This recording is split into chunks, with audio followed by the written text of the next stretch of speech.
Sino kinabang? Kayo, ang anak ninyo, ang bayan natin, ang nakinabang. Sino nalagay sa alanganin? Ako, pamilya ko, yung buhay nila, gagantay ang mga yawa na yan. Eh, hindi naman ako milyonaryo na may isa akong squad dyan sa likod ng bantay.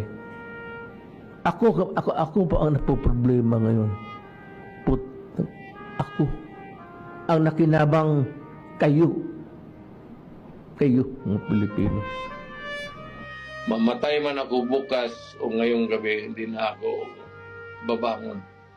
Tandaan ninyo kayo mga Pilipino. Minahal ko kayo at pinagsisilbihan ko kayo ng gusto noong unang panahon. Salamat.